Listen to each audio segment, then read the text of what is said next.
What is going on, everybody? I am in Tulsa today at the home of USA BMX. Just did an awesome podcast. Now about to go take a tour. Got a pretty epic dirt track here. I mean, this is the home of USA BMX, like literally the home right in the middle of Tulsa, Oklahoma. So we go check it out. Obviously got the bike stadium here, Hall of Fame, and a bunch of other really cool things. This Olympic training facility, which, I mean, it's just mind-boggling to think Tulsa, Oklahoma has a USA facility like this. But we're gonna go take a little tour around. Let's go check it out.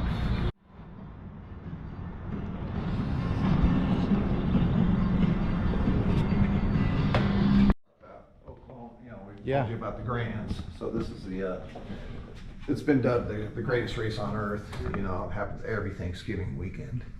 Wow. So the first two are in Vegas, and then we've been in Oklahoma ever since.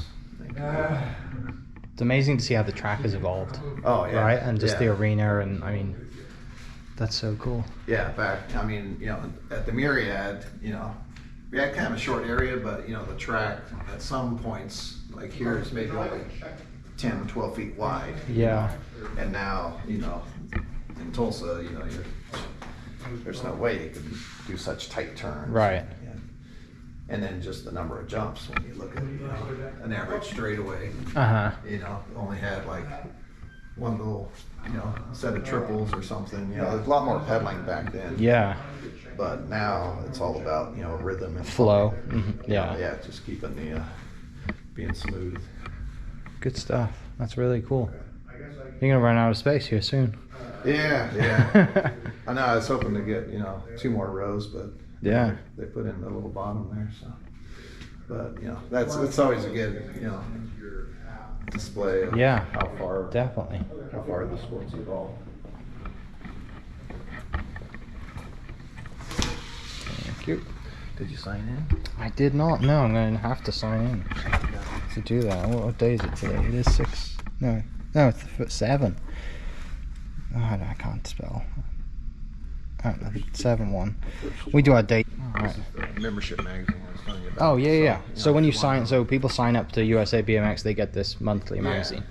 Yeah. And, I did have a special issue for the grand opening of this, but looks like they took them all. But anyways, so this is, you know, kind of have it separated kind of by eras. You know, this is the 70s pod, the 80s and the 90s over there. You know, starting off here with the 69 skier. Yeah. You know, talking about, you know, just popping wheelies. That's kind of where it all started, with the wheelie.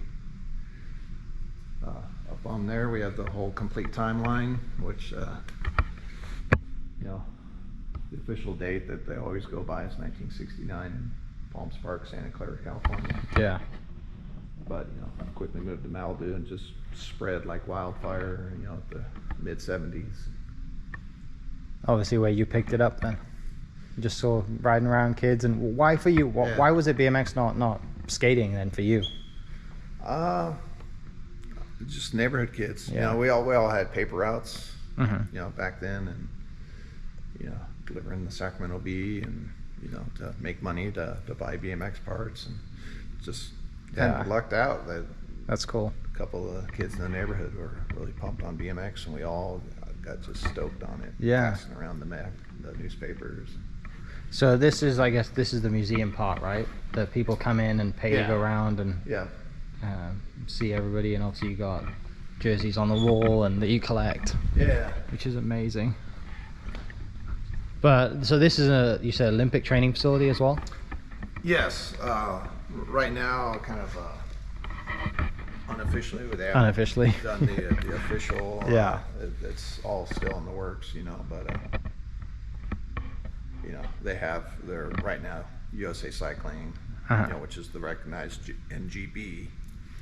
But USA Cycling doesn't really know how to put on a BMX race. Sure. And we do, so that makes sense. Turn to USA BMX for all things that are BMX related. Yeah, that's exciting. It's really, I mean, it's quite a big room, but you're gonna fill it up at some point, you know. Yeah. My vision, you know, eventually, you know, this whole ceiling is gonna be full, and then, you know, we can start layering, you know. Yeah. Stacking bikes on top of these, stack bikes on top of bikes. So there's definitely designed it with way more, you know, want to start thought in mind. Yeah.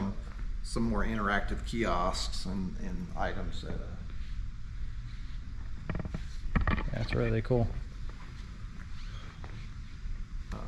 This one's also, so that's the side hack I was telling you about. Yeah. It's like my favorite, and that's just a personal favorite for me. But it does get, the side hack is really cool for people who've never even seen BMX.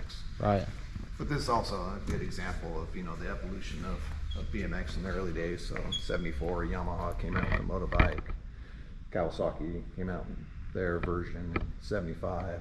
Yeah, and Suzuki at the end. But you can just see the evolution, Yeah. from 74 to 75, probably 70, late 76. But, the dual suspension. Yeah, to like none. To no suspension in the forks and just in the back. And then even their riders they would, get rid of the shocks and just make it a rigid bike, and then to what Suzuki ended up doing. That's so cool. But none of those companies were bright enough to, they wanted to send them to the dealers, Yeah.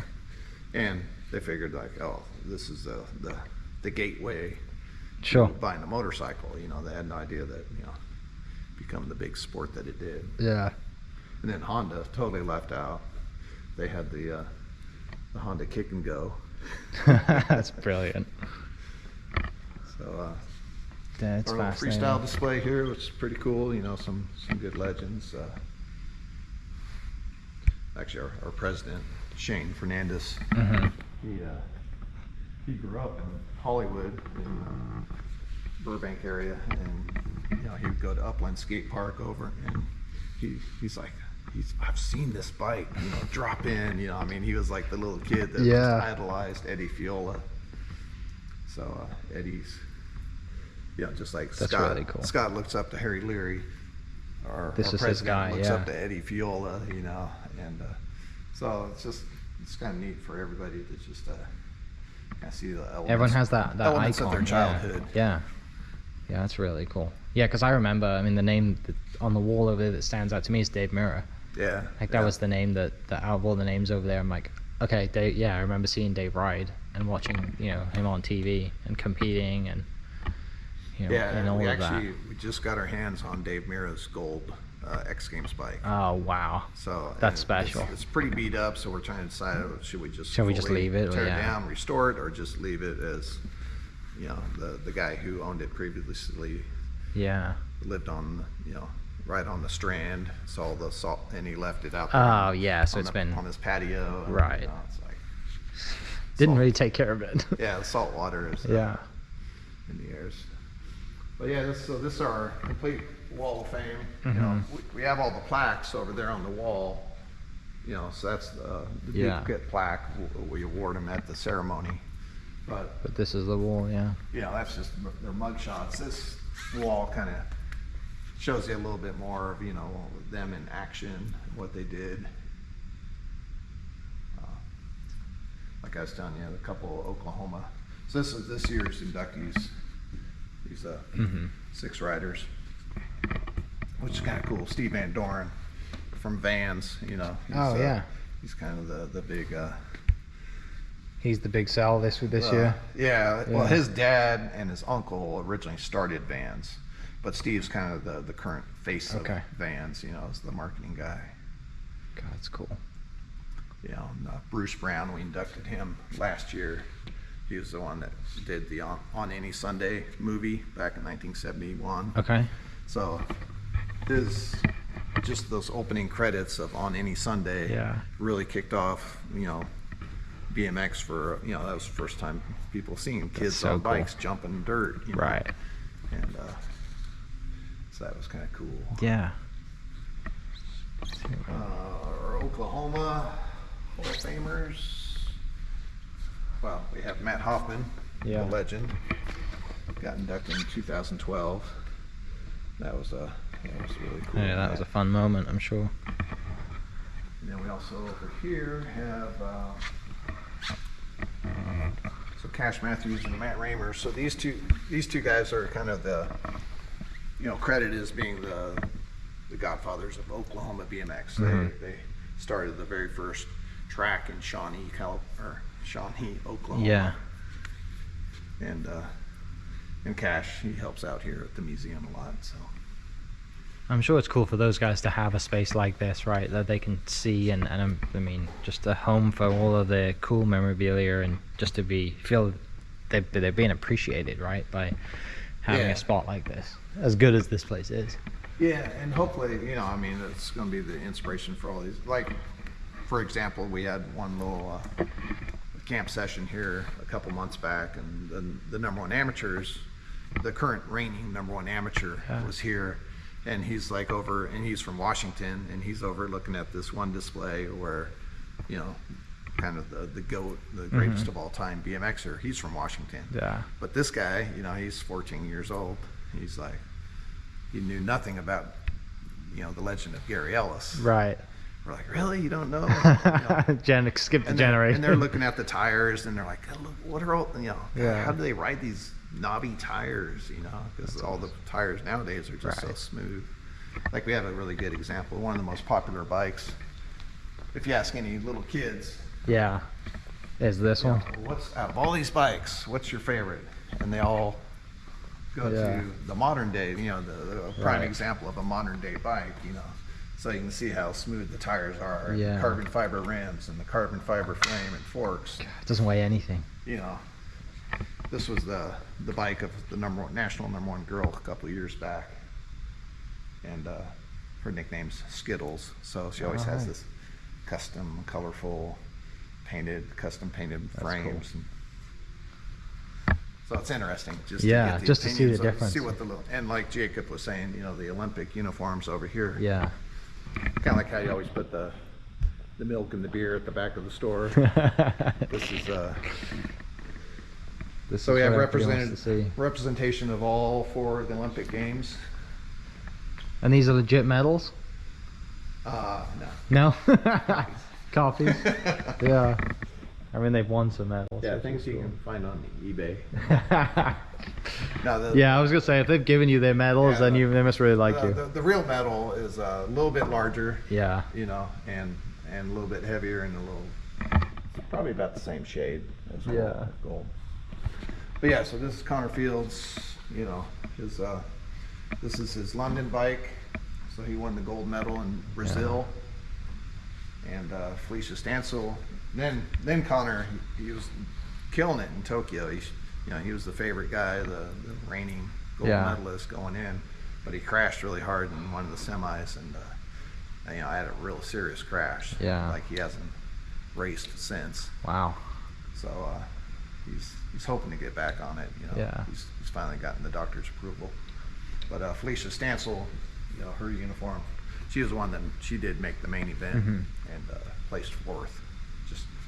It's cool for these kids to show up and see what's possible, right? Like, these kids, these kids are gonna go out there cycling, they're 3 years old or whatever, and then to come in here and be like, wow, I could be an Olympian one day. Like, that is cool. Yeah. And this is so Elise Willoughby, she got the silver in Brazil, and this is her London bike. And the cool story with Elise is, she crashed hard in the semi and got knocked out, but was determined to, she kind of grabbed her bike, and she was concussed pretty bad, but she was determined to cross the finish line. So that's awesome. Like this photo here. Yeah, I mean, as soon as they let her kind of wobble, and she crossed the finish line with her bike, and then the EMTs caught her and helped her walk off the track, and 20 minutes of the Olympic experience that she does not remember. Oh. Yeah, that's tough. So this is the actual uniforms of Nick Long's. This is the actual London uniform, and then that's the Brazil uniform. So even though Connor won the gold medal in Brazil, Nick Long got the whole shot, and he was winning. Yeah. So that's his whole shot helmet, and that's his whole, cool. His actual uniform that he donated to us. So like I said, there's just awesome stories behind each little item. Yeah, there's so many. The Jersey wall. Whose jacket is that too? What's that? John Hicks? John Leather Hicks, jacket? Leather jacket, yeah. Is that the only leather jacket? It is, right? The only leather jacket up there? Yeah, that's kind of more of a, like a Letterman jacket. Okay. That John Carr's, but yeah, Diz, so Diz, let me show you. On the wall, you'll understand. So Diz, actually, him and I were teammates back in the day.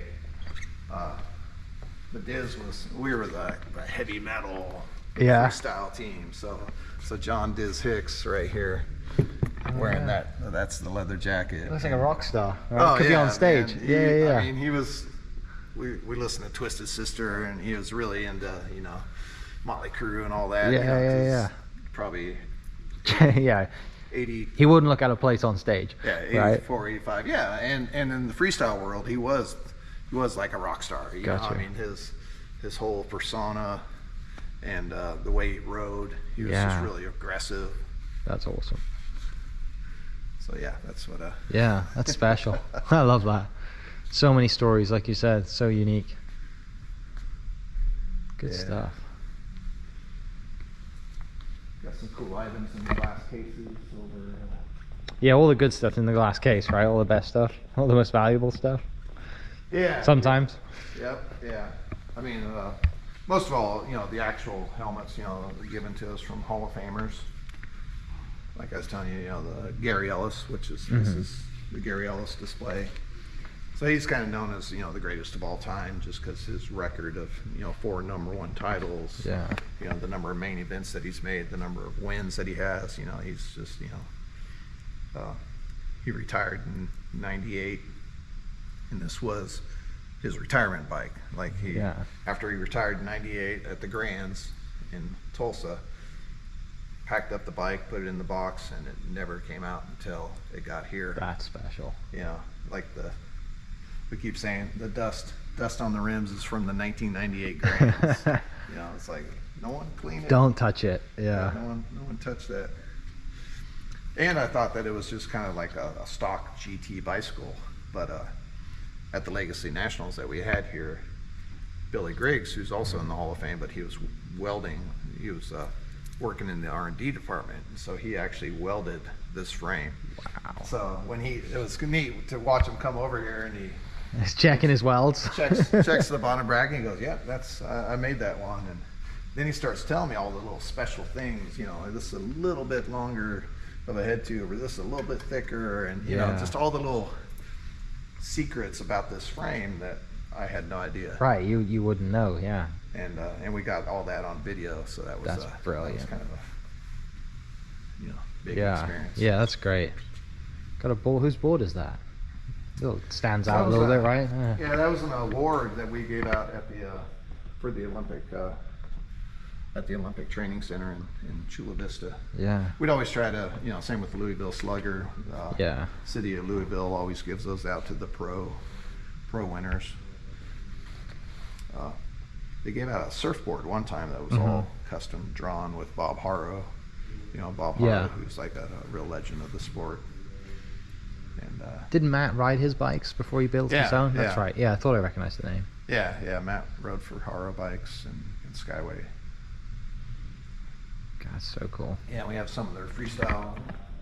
These are all kind of more of the racer helmets. This is our little freestyle helmet area.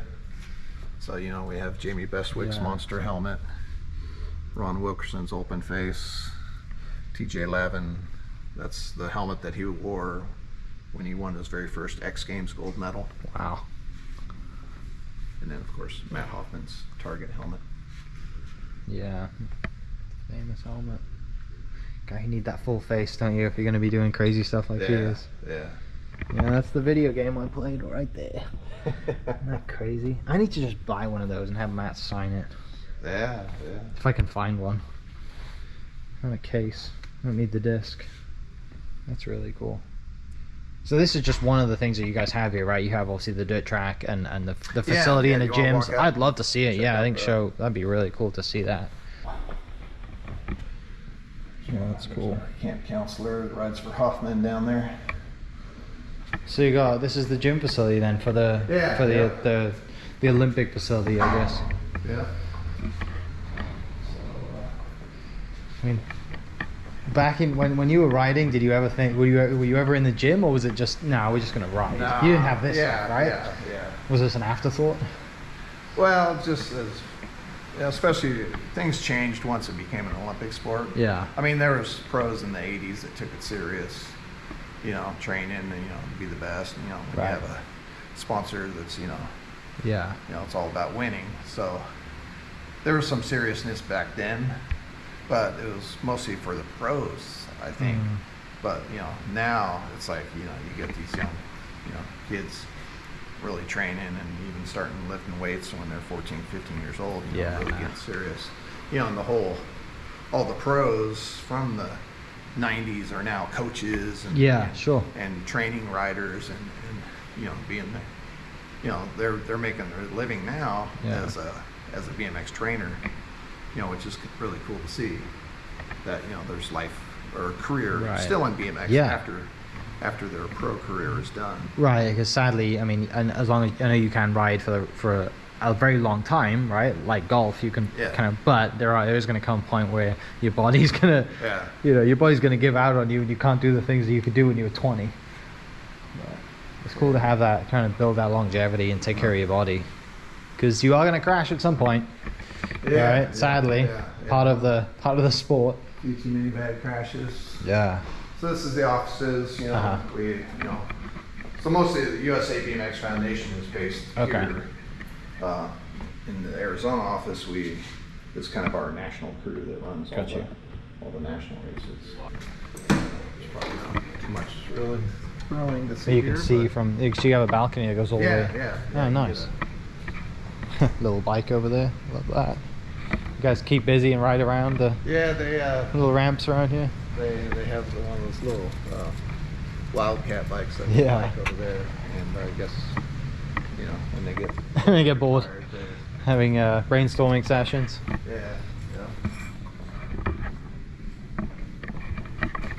That's cool. Thank you. Yeah, this was at the Legacy Nationals. This was the full VIP. VIP area. And, it's really cool. It's really cool. We can go walk to the track. Yeah, I want to see it. Yeah, so check it out. The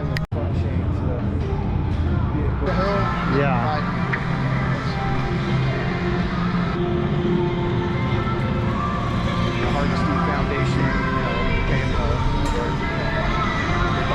rights to this building, to the track. Okay. Nice.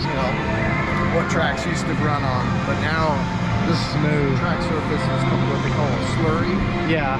Track All right, there we have it. There is your tour of USA BMX. Amazing facility here in Tulsa. This awesome track.